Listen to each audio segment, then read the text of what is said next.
दोस्तों, क्रोध एक ऐसी चीज है जो हर किसी को आता है, लेकिन अगर इस क्रोध को शांत ना किया जाए तो यह हमारे लिए हानिकारक हो सकता है। इस स्टोरी के माध्यम से क्रोध को कैसे नियंत्रित करते हैं वह सीखेंगे। गौतम बुद्ध द्वारा बताई गई बातें। अगर आप इस स्टोरी को अदरक सुनते हैं तो निश्चित तौर पर आपको रोग से मुक्ति पाएंगे। दोस्तों, क्रोध हर किसी को आता है। जब भी किसी की बात बुरी लगती है या किसी का व्यवहार पसंद नहीं आता है तो गुस्सा आ जाता है, और एक बार जब यह आता है तो फिर दिमाग से निकलने का नाम नहीं लेता। ऐसे में आप उस घटना को लेकर बैठ जाते हैं, उसके बारे में सोचते रहते हैं। हर समय वही बात दिमाग में घूमती रहती है। आप किसी से कोई भी बात करें, वह घटना बीच में आ जाती है। ऐसे में आप न चाहते हुए भी उस बारे में बात करने लगते हैं, उसकी शिकायत करने लगते हैं। और अगर उस समय वहां पर कोई बात करने वाला नहीं हुआ तो आप अपने आप से ही बातें करने लगते हैं, बड़बड़ाने लगते हैं। इस सबसे उस व्यक्ति की सेहत पर तो कोई फर्क नहीं पड़ता, पर आपका नुकसान जरूर होता है। लेकिन अगर आप चाहें तो इस स्थिति से बच सकते हैं, इस नुकसान से खुद को बचा सकते हैं। कैसे, आइए जानते हैं। महात्मा गौतम बुद्ध की इस कहानी के जरिए एक बार की बात है।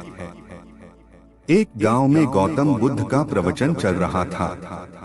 वे कह रहे थे, जब हम क्रोधित होते हैं तो दूसरों को नुकसान पहुंचाने की कोशिश करते हैं, लेकिन उस समय हम इतने आवेशित हो जाते हैं कि हमारी सोचने समझने की ताकत समाप्त हो जाती है।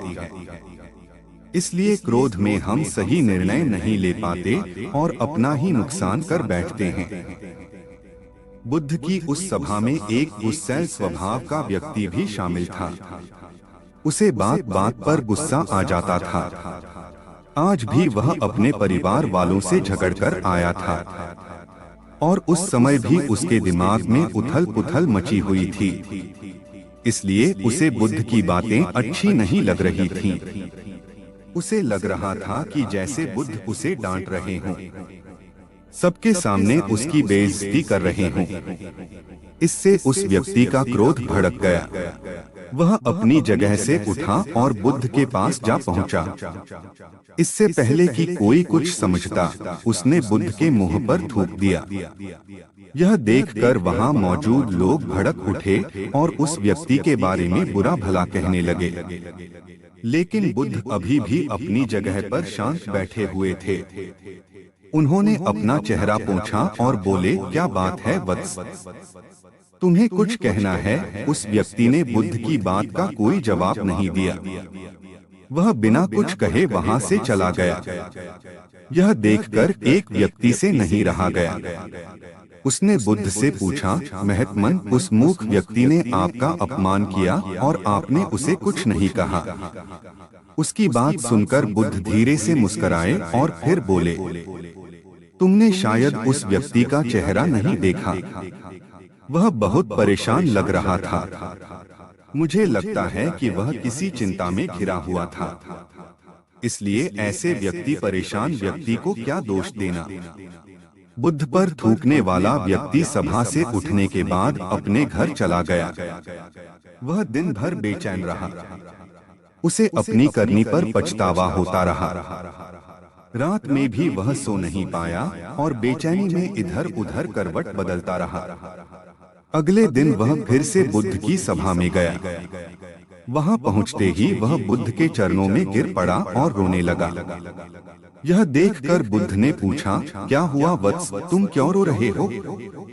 वह बोला, मैं वही दुष्ट व्यक्ति हूँ जिसने कल आपका अपमान किया था। पता नहीं कल मुझ पर ऐसा कौन सा पागलपन सवार हुआ जो मैं ऐसी घृणित हरकत कर बैठा। कृपया मुझे क्षमा कर दें। बुद्ध बोले, कल की बातें तो कल ही समाप्त हो गई वत्स, कल के बारे में आज क्या सोचना। अगर मैं उस घटना के बारे में सोचता रहता, क्रोध करता, तो उससे तो सिर्फ मेरा दिल दुखता। तुम्हें उससे कोई फर्क नहीं पड़ता। इसलिए बुरी घटना को याद रखना कोई समझदारी की बात नहीं है। इससे हमारी परेशानियां बढ़ जाती हैं और जीवन ठहर जाता है। इसीलिए अप्रिय बातों और अप्रिय घटनाओं को भूलने में ही समझदारी है। जो व्यक्ति ऐसी घटनाओं को भूल जाता है वही जीवन में आगे बढ़ता है, और जो उनमें उलझा रहता है उसका जीवन चक्रव्यूह के समान हो जाता है, जिसमें से वह चाह कर भी बाहर नहीं निकल पाता है। दोस्तों, गुस्सा करना बिल्कुल ऐसा होता है कि जहर तो आप पिएं और कामना करें कि मर सामने वाला जाए। इसलिए जब भी कभी आपको गुस्सा आए तो इस बात को ध्यान में रखें कि अगर आप किसी से नाराज होते हैं और रूठ कर चुपचाप बैठे जाते हैं तो आप अपना ही नुकसान करते हैं। इससे आपके समय का तो नुकसान होता ही है, आपके शरीर का भी नुकसान होता है। इसलिए अप्रिय बातों और अप्रिय घटनाओं को लेकर बैठना कोई हल नहीं है। बेहतर है कि उन्हें भूलकर आगे बढ़े। तभी आप जीवन के प्रवाह के साथ अपने आप को जोड़ पाएंगे और जीवन का आनंद ले पाएंगे।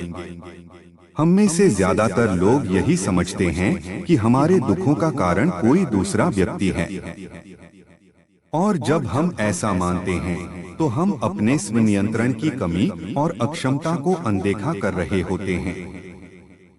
वास्तव में ये हम पर निर्भर करता है कि हम दूसरों के द्वारा प्रदान की गई नकारात्मकता को स्वीकार करते हैं या नहीं। अगर हम नकारात्मकता को स्वीकार करते हैं तो हम अपने पैरों पर कुल्हाड़ी मारते हैं, और जब हम उसे अस्वीकार कर देते हैं तो घृणा, क्रोध, हिंसा हर किसी से मुक्त हो जाते हैं। तो दोस्तों, हम उम्मीद करते हैं कि आपको यह गौतम बुद्ध की स्टोरी अच्छी लगी होगी। इसी तरह की गौतम बुद्ध से जुड़ी ऑडियो स्टोरी सुनने के लिए हमारे चैनल से जुड़े रहना आपका बहुत जरूरी है। तो हमारे चैनल को सब्सक्राइब करके अपने तमाम दोस्तों के साथ इस वीडियो को शेयर करें और वीडियो को एक लाइक करें, जिससे हमारा मोटिवेशन बढ़ता है। धन्यवाद।